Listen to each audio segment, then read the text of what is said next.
The Sheila Zielinski Show, the only show to give you the truth behind the headlines, prophecy, and the deeper things of God. Now, here is your host, Sheila Zielinski.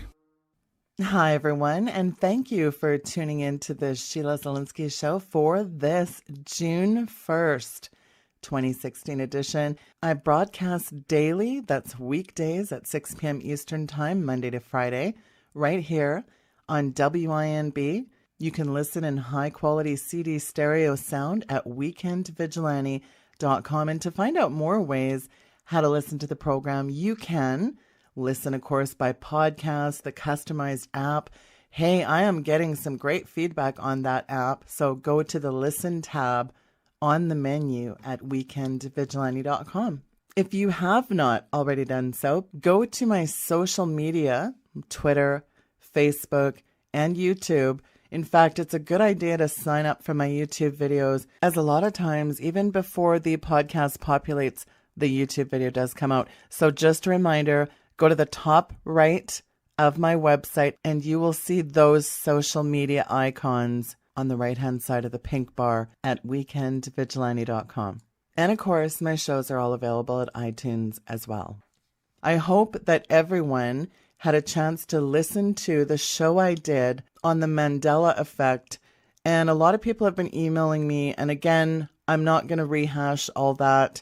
I think that there's a lot of distractions going on. And so I really want to encourage people, if they have not listened to the show I did on Friday on the Mandela effect. I think the YouTube video is called Mandela Mayhem. So I do hope you go back and listen to that. And if you have not heard Dr. Ted Flynn on yesterday's show, do go back and listen to that. That's a very good show, and I'm getting a lot of very good feedback on that. Well, speaking of excellent guests, my guest today is Dr. Michael Coffman. You've heard him on Alex Jones, Coast to Coast AM. He's appeared on countless radio and TV programs around the globe. He has a PhD in ecosystems analysis and climatology, and he was the one who led a multi-million-dollar research project in the 90s on global warming, and he is the leading expert on Agenda 21 and really on the entire green agenda, and he's one of the most well-respected men in his field.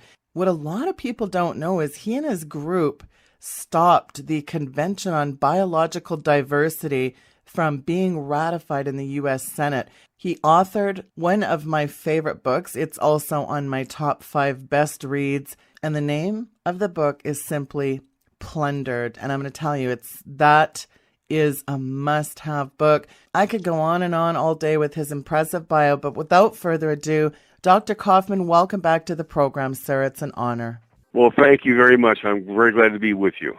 Dr. Coffman, someday when the historians are sifting through the ashes of what once was the Free West, trying to assess what happened, they're going to discover that our freedom was hijacked by this green agenda. America, it's at war, and it doesn't even know it. Christians are certainly at war against this green agenda. And one of the things that's really interesting, when I first wrote Green Gospel, I remember about a week after it came out, I was invited on this Christian broadcasting network, and one of the pastors said to me, "But Sheila, we're supposed to protect the earth as Christians." Where I want to start, Dr. Coffman, what does the Bible say about the issue of environmentalism?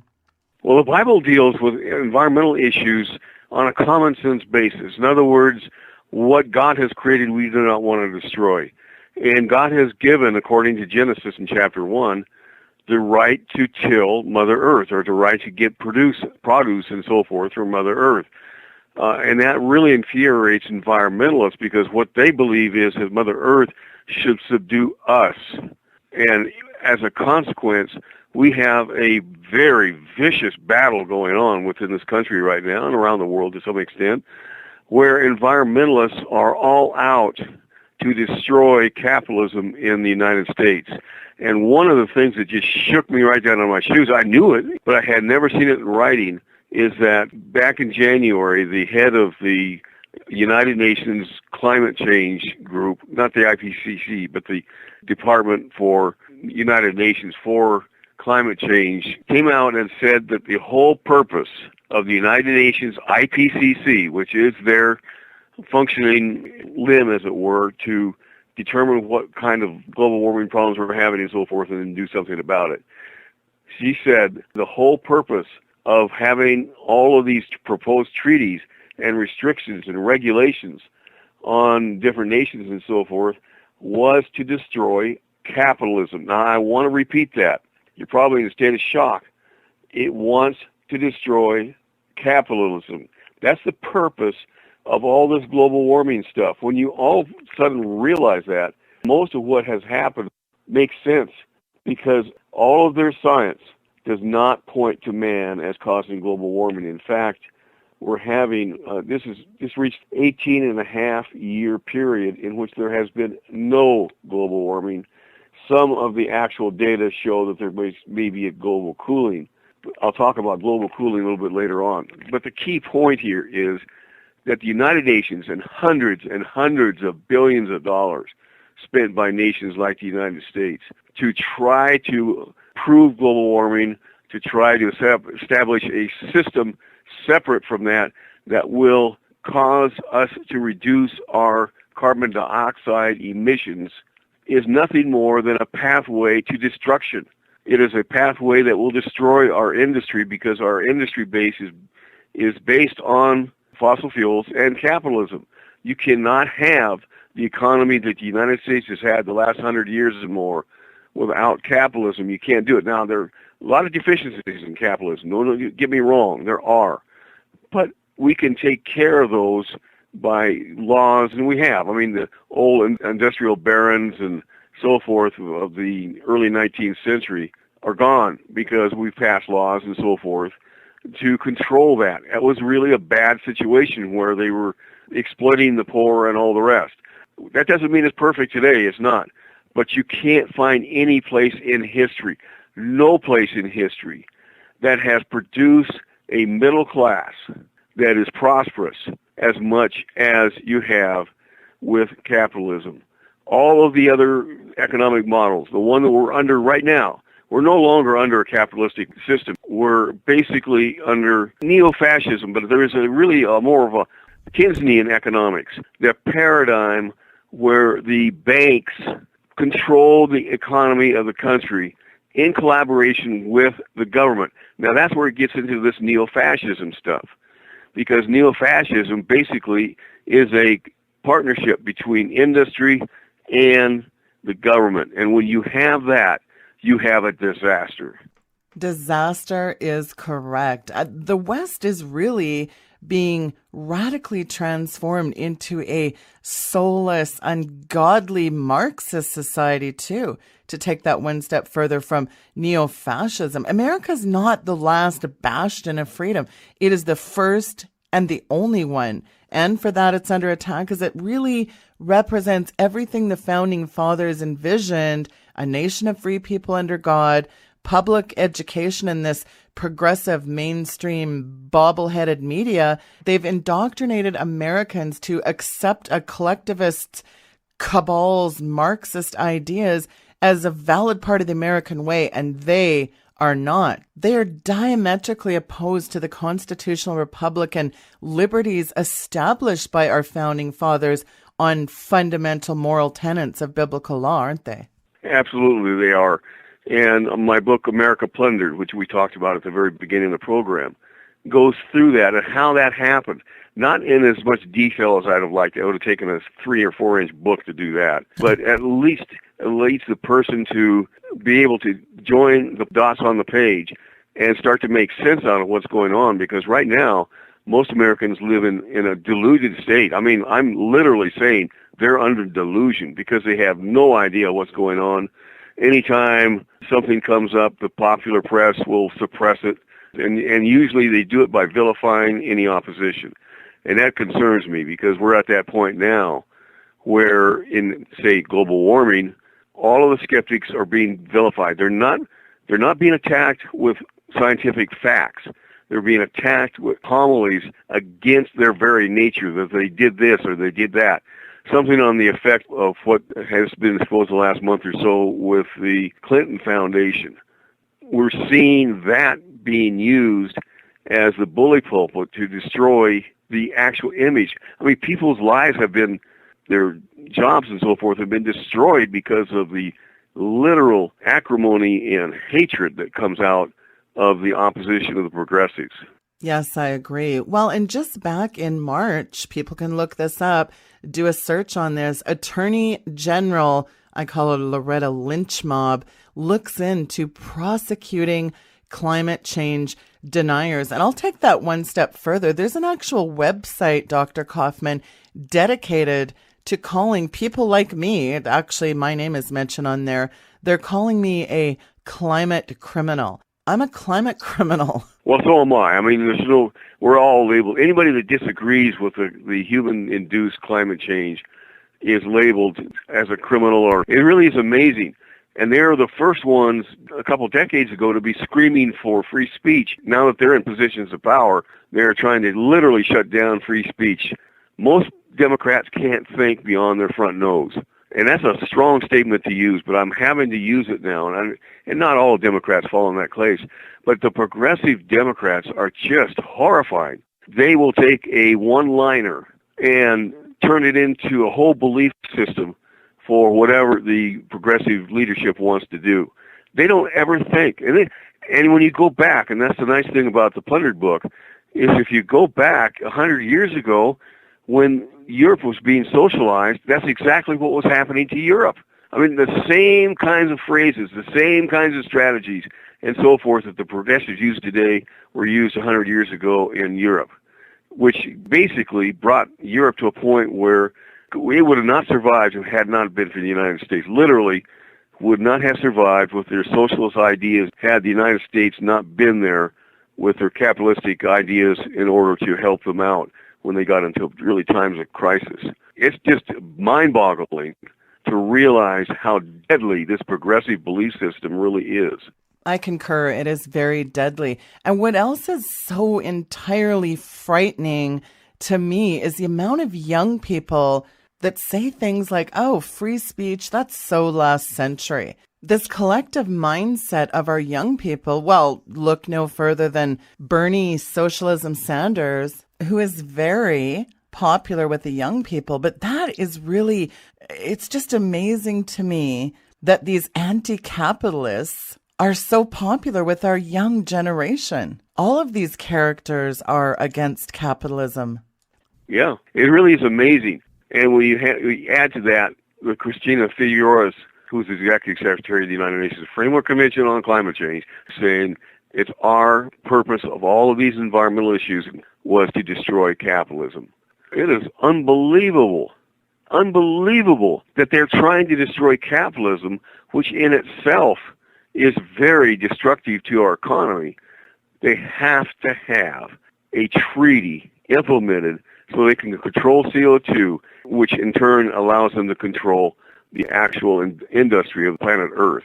But that once they have control over CO2, anyone that wants to start a factory or improve a factory or whatever the case might be, or business, doesn't matter, the fact is that the United Nations will have control over that by controlling the amount of carbon dioxide emissions.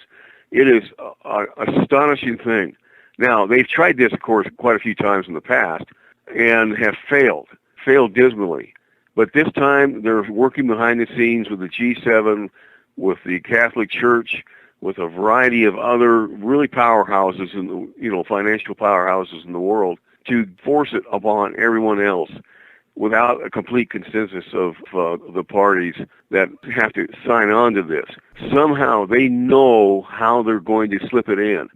And it will be a regular Donnybrook, I'm pretty sure, when it finally happens. And there are those nations, like China, for instance, who are expanding their electrical power grid and fossil fuel use by 1 to 2 new coal-fired plants a month, which adds tremendous pollution. I mean, you can see it on the satellites and so forth. And I don't blame them, per se, because you cannot bring your nation into the 21st century without electricity. 90% of our goods and services are produced by electricity. when you look at fossil fuel or the use of fossil energy of some sort, almost everything in your office or your home is made of fossil fuels. Your computer, your printers, your books, almost everything that you have, that you use, the phone that I'm on and that you're in the radio that you're listening to and so forth, all have fossil fuels as their core component in their matrix in some way or another. And when you realize that and then say, now the United Nations is planning to have the emissions of carbon dioxide world down to 73% to 94% of pre-treaty levels, you're talking about a staggering amount by 2050. Yes. Well, some of their goals are so ridiculous. And what's more ridiculous, they demonize CO2. CO2 is the God-given necessary byproduct for human life on this earth. It's plant food. So here's my question. If they're so concerned about the species and Mother Gaia, Mother Earth, why don't they increase CO2? Well, that's it. Absolutely. In fact, you have satellite images of the planet Earth that shows that there has been a great amount of greening in the northern latitudes due to carbon dioxide. The fact that it's green already, it shows that we have plants that will grow now with more CO2, probably 20 to 30% more than they would have prior to the Industrial Revolution that caused the increase in carbon dioxide. So we need to be doing more to emit carbon dioxide rather than less as far as what would be good environmentally, because the forests benefits by increased carbon dioxide. A staggering amount. I mean, we have seen where before droughts have destroyed crops and so forth, where because of the increase in carbon dioxide could actually stand more drought than those that we have no increased carbon dioxide. The science on this is it's really a blockbuster when you really look at it. It could increase food production in the world by somewhere between 20 and 30% in the next, say 30 years or so, if we just allowed the carbon dioxide to increase. Instead, we're having policies and so forth to shut down the release of carbon dioxide. Not because it's good for the environment, not because it's good for people, it's because it's good for these global elites to control the industry and the economies of nations.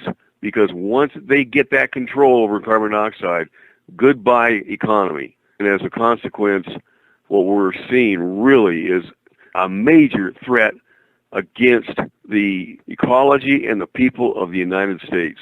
Well, and as people can see, this elite brigade of zealots, they've clearly created a political platform to carry out their collectivist goals, utilizing something even Karl Marx himself never envisioned. They've essentially hijacked the very air we breathe through their evil genius. Karl Marx would have salivated at the idea of utilizing junk pseudoscience to force you to believe that your lifestyle is responsible for altering the Earth's atmosphere. It really is unbelievable. It really is, and I've often called it that, because while I hate what they're doing, I literally hate what they're doing, I have to admit they have been brilliant at doing it.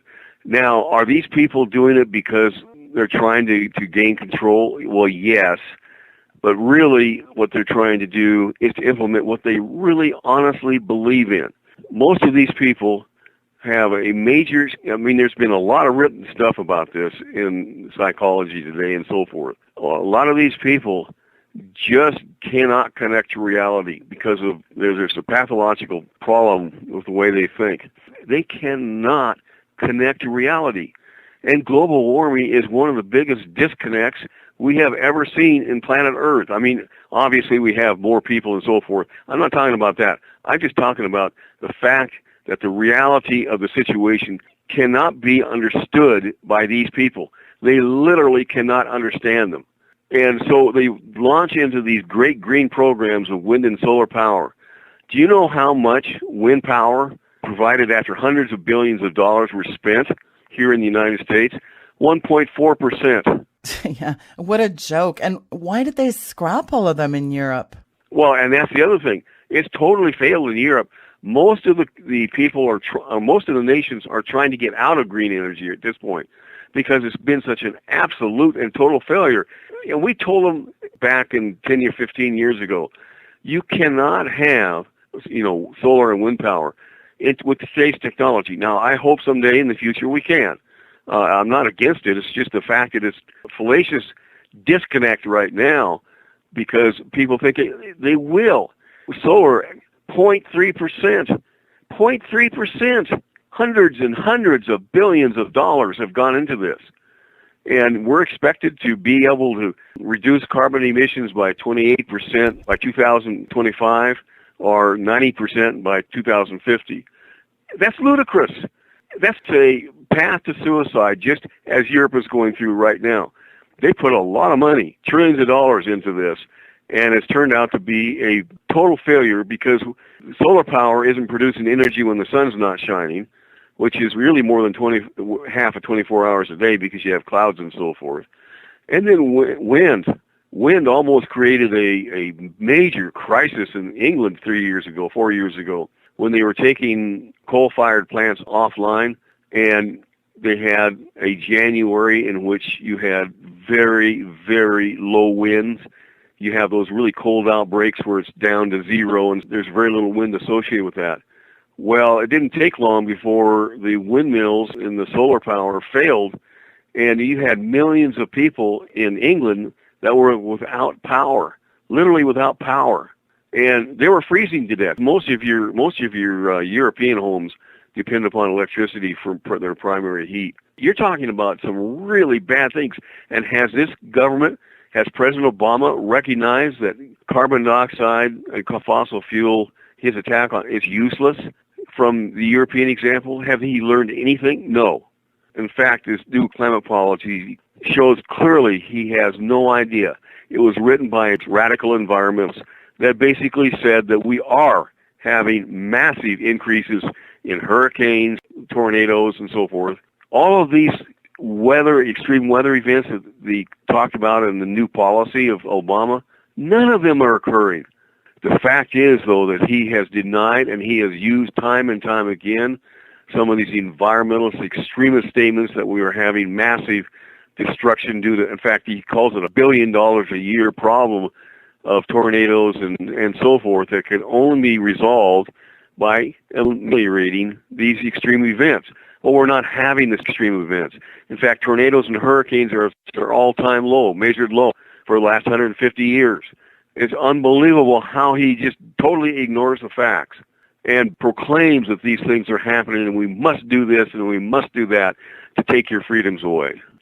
Well, and what is so surprising to me, well, I guess nothing surprises me anymore, but what really is shocking is how the Catholic Church has jumped on board of this global green theology. Pope Francis promulgates his Marxist ideologies every chance he gets. This Pope getting involved in climate politics, since when is the Pope a climatologist? It is literally astonishing that the Catholic Church, but you shouldn't be too surprised because the Pope has actually been defined as a socialist by many, many outside sources, and that kind of thinking is pure socialist thinking. He's been indoctrinated. Various cardinals hate capitalism.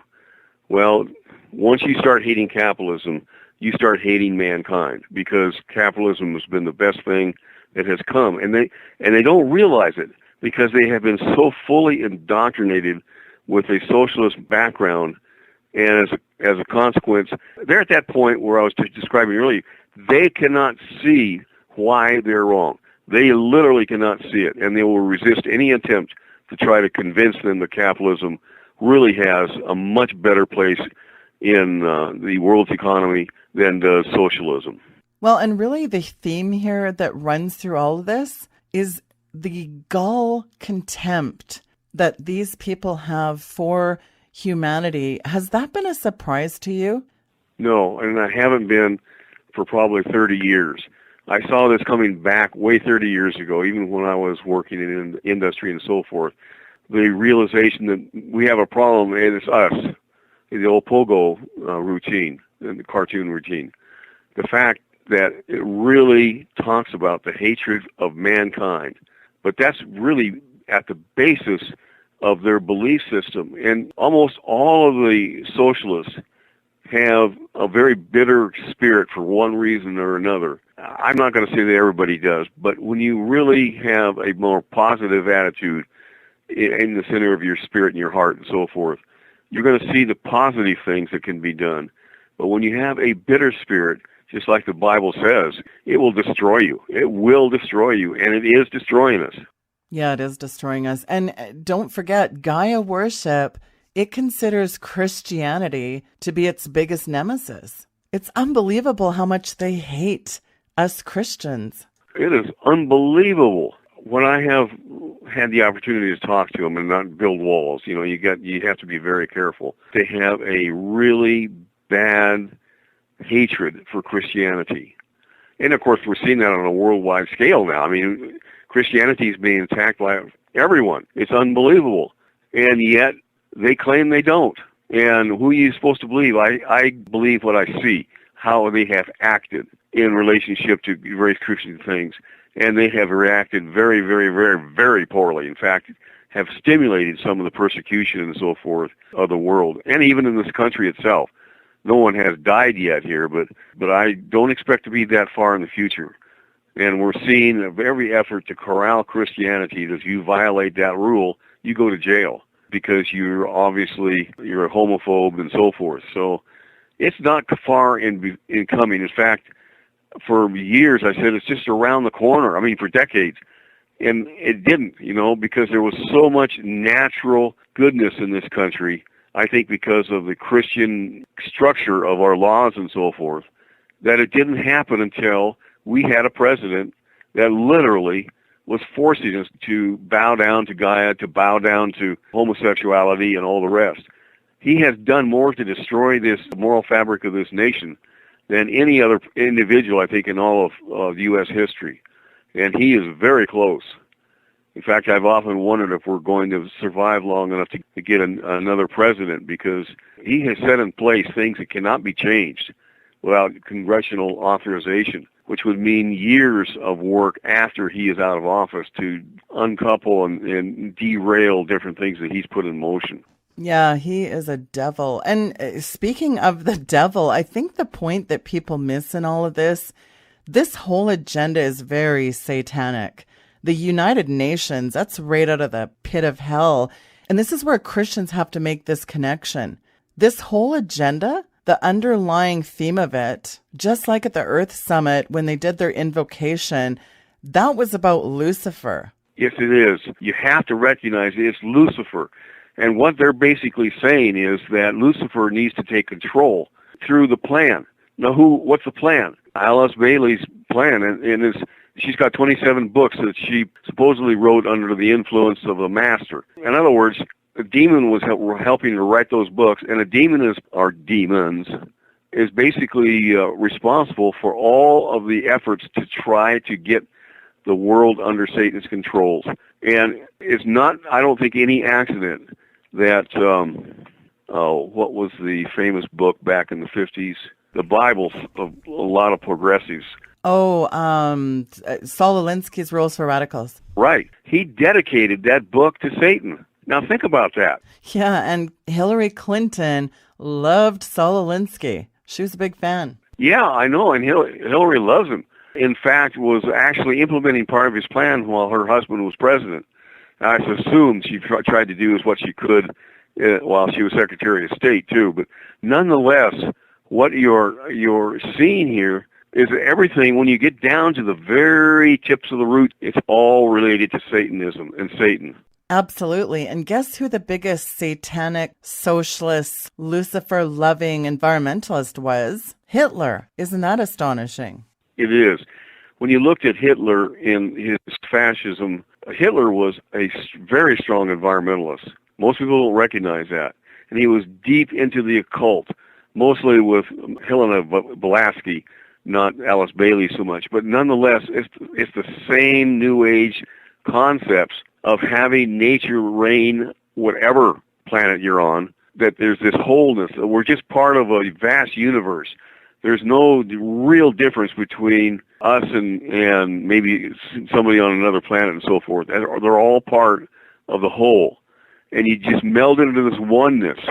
But their whole point is that we have this oneness, this ideological oneness, and that leads into the mind thinking that, you know, if your leader wants us to do this, then you do it automatically because you're part of the whole, and you just do your part.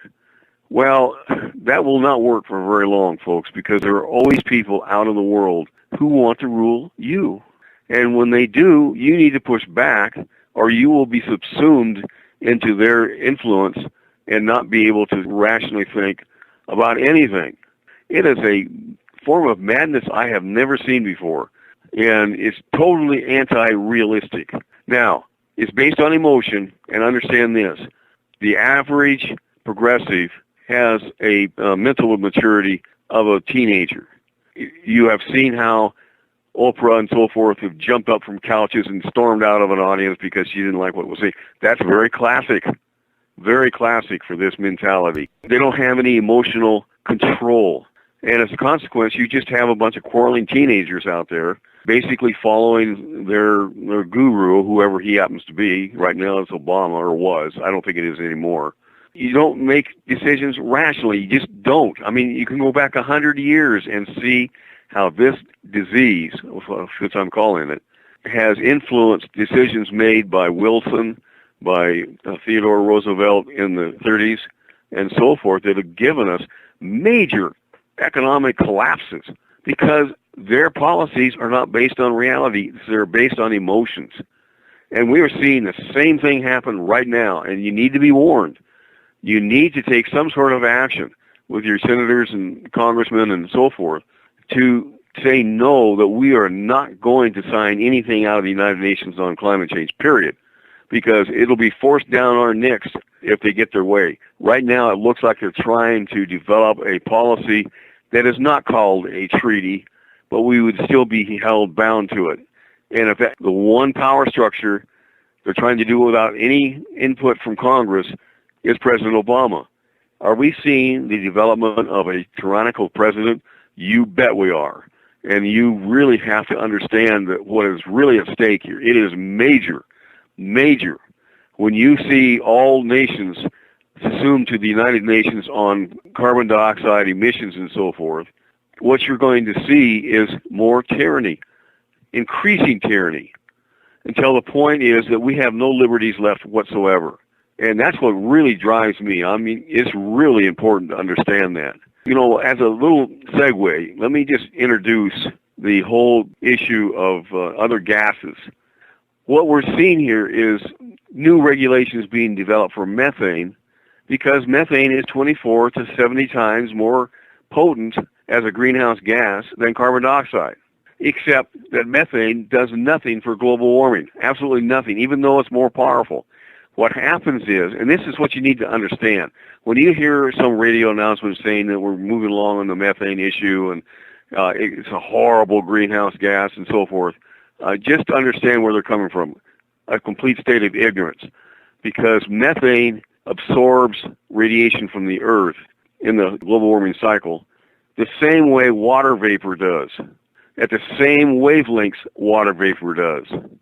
And there is somewhere between 86 and 96% of all global warming is caused by changes in water vapor. Yes. Well, if water vapor is already absorbing all of the wavelengths of heat energy, then methane is completely neutral. It doesn't have any influence at all. We can get rid of all methane, it wouldn't change a thing. So understand the deviousness of how this administration is confusing people with all kinds of idiotic ideas like methane, as well as just twisting the science. Right now, there's just been discovered, well, it has been over the last couple of years, but we're getting almost complete proof now that all of the climate data around the world has been adjusted or manipulated in order to show that the past was much cooler and the present is much warmer than what the actual raw data show. In other words, it reverses the slope from one of cooling to one of warming. In other words, if you use the raw data, you're going to show that the Earth has declined in temperature, or at least remained fairly stable during the last 100 years or so.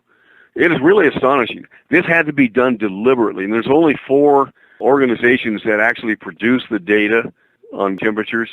That's NASA, NOAA, and a group over in England called the CRU, are controlling the data. And they have adjusted the data to show tremendous gains in temperature that didn't exist in the raw data at all.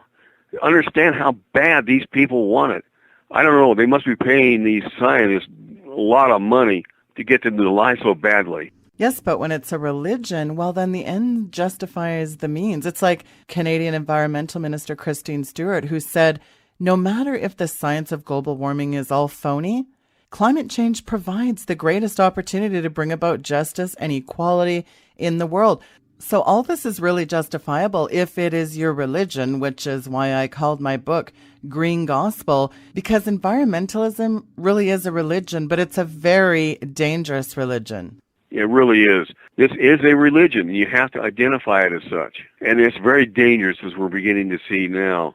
If we go into global cooling, we are really up against a major assault upon humanity and the ecosystems of the world. We had the last cycle of 1.5 degrees less than it is today back in the 17 and 1800s. And there was massive starvation. The crops couldn't grow. It was too cold, or you had a killing frost, either just into the season or just before harvest. Once you start this process of starvation, then you have other things like the plagues and so forth that came into Europe, all because the temperature dropped 1.5 degrees. It really is stunning. If we go into that now, we have modern technology, we have modern agriculture, we'll be able to help part of that.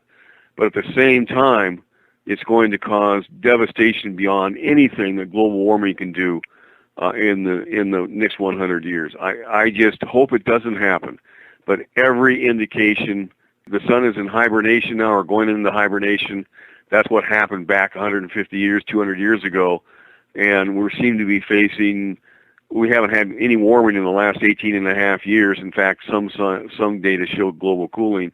What we're seeing here is probably the very first stages of a 20 to 30 year period where it's going to be much cooler than what we've seen in a long time. You have to recognize when these idiots create these policies that they're trying to do right now, they're going to put you on the wrong policy and actually exacerbate an already critical situation. If Americans knew how much danger they were in, I think they would react. But they're in a stupor. They're a delusion. They have been prepared to be in a delusion through our education system since the early 1900s. And as a consequence, we have several generations now out there that are just, yeah, I guess I believe that. Well, I'll tell you, it's time that people woke up. You mentioned that word stupor. You got that right. They're just in an absolute dystopic stupor. That is a really good word you use there.